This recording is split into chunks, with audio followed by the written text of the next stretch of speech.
It is Sunday, August 21st in the MLB, and I'm Austin from Calling Our Shot. And I'm Logan from Calling Our Shot.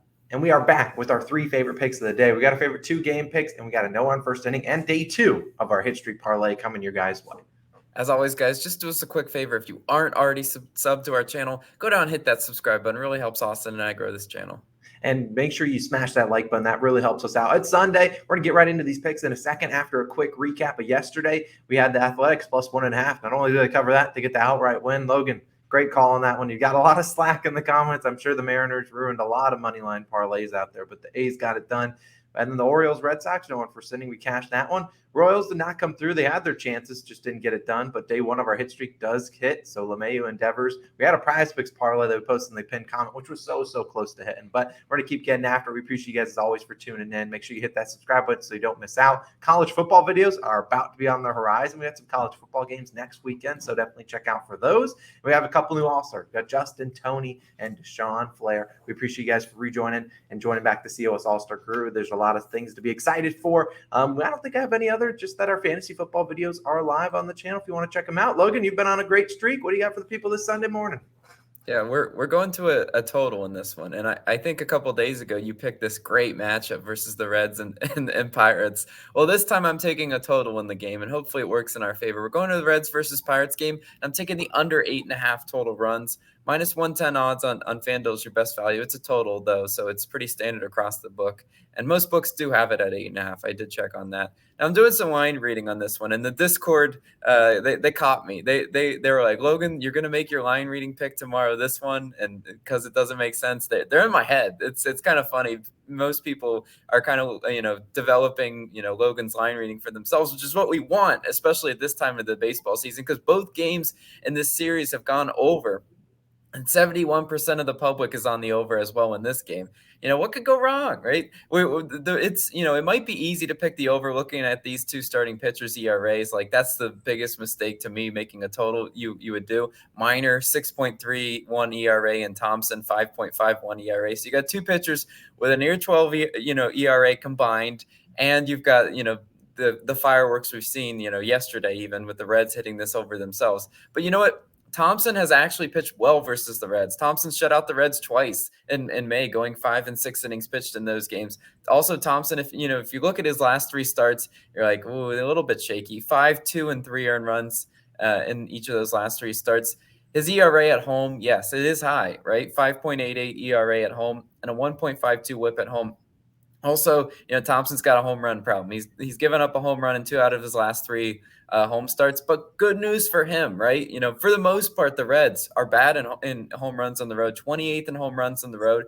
Reds also 29th in OPS on the road. So, it's a law of averages kind of thing. The Reds just absolutely, went scorched earth yesterday, putting up double-digit runs themselves. Law of averages says it comes back down today. And I actually do like, the Cincinnati hitter splits versus Thompson, right? Farmer only hitting 167, Jonathan Indio for 5, Aquino 0 for 2. I don't know what more the lineup's going to look like, but I do like to see a couple offers in there. And I think Thompson should be able to navigate his way through the Reds order, not with ease.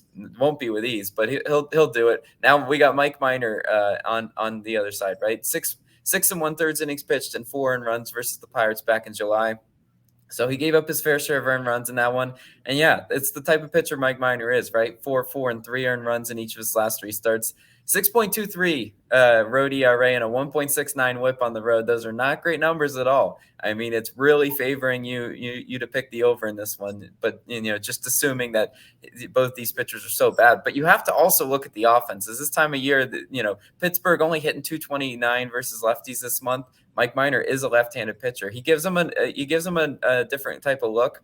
Mike Minor does pitch a lot to contact, and if there's anything I know about that Pittsburgh team, it's they really do struggle, sometimes hitting where the defense isn't. Also, Pittsburgh hitters versus Minor, Reynolds 1 for 7, Newman and Gamble 2 for 5. But what's important to me is no Pittsburgh hitter, projected in today's lineup has actually homered off of Mike Minor, which is definitely important because he has a home run problem too. Both these pitchers have home run problems. That's why they give up so many earned runs. But then lastly, I want to talk about the day game effect, right?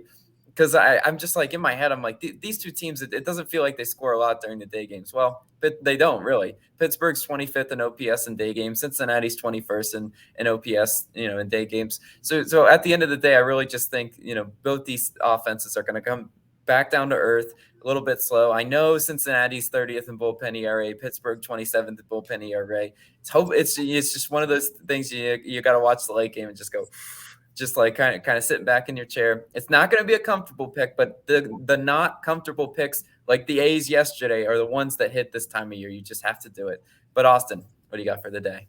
Yeah, so we're going to start with this hit streak parlay. We finally got past day one, which was electric. Today we're going to day two. I'm going Manny Machado and Luis Ariz, both to record a hit. We're obviously doing this on FanDuel. It's minus 125 on FanDuel. So definitely check that out. Hopefully we're putting $18.78 on it. Hopefully we can hit this one, go to day three, start to build up that, and then hopefully get a really long hit streak going. That's the whole goal of it. For my pick, I'm going to go to Ariz's team, the Twins. I'm going to take the Rangers and Twins over 8.5 runs, plus 100 on Barstool. If you want to take it at 8 for like minus 125-ish, you can for a push opportunity, but hopefully we won't have that push opportunity today. Hopefully we're scoring over this 8.5 runs. Now, so far this series, if you've been betting the under, congrats. You're 2-0. First game, there was 3 runs. That was the game we took the no-run first inning in. The Twins scored their first 2 runs, didn't score another run. Yesterday, they had 7 runs. Granted, 3 of them did come in extra innings. So how much you wanted to look into that? Technically, they really only had 4 runs through 9 innings. But today, hopefully they are going to crush this over. Now, on the mound, we got Joe Ryan for the Twins.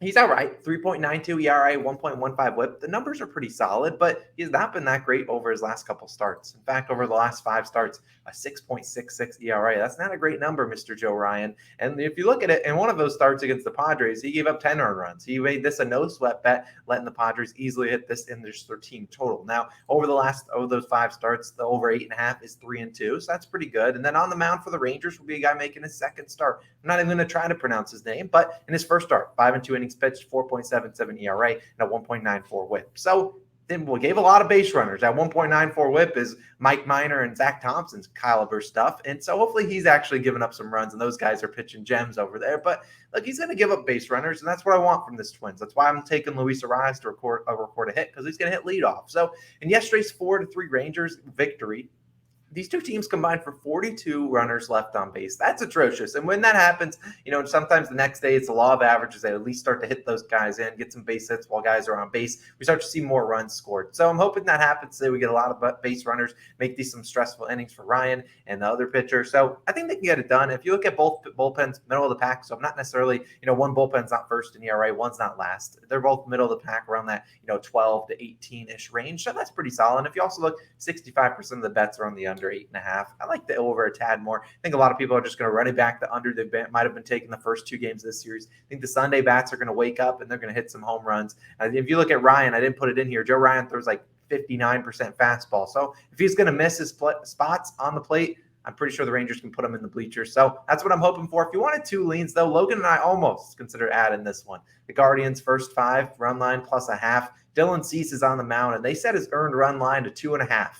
And who knows Dylan Cease? He's been absolutely electric the last 20 starts. In fact, they put it at 2.5, even though it's a little bit juiced on the under, might be saying something. Everyone wants to probably take the White Sox first 5 against Aaron Savali. Maybe the Guardians get to Dylan Cease a little bit. And I also considered Rays first 5, but it felt bad picking the Rays after I just tried to fade them yesterday. You just know the Rays would again lay an egg today. I just can't do it. So those are 2 plays I did consider. Not going to take them. I'll just take my regular over 8.5 pick. But Logan, the best time is now, because it is NRFI Nation time. We need to grab those flags. Yesterday we had a great call. We almost got plus value on that one.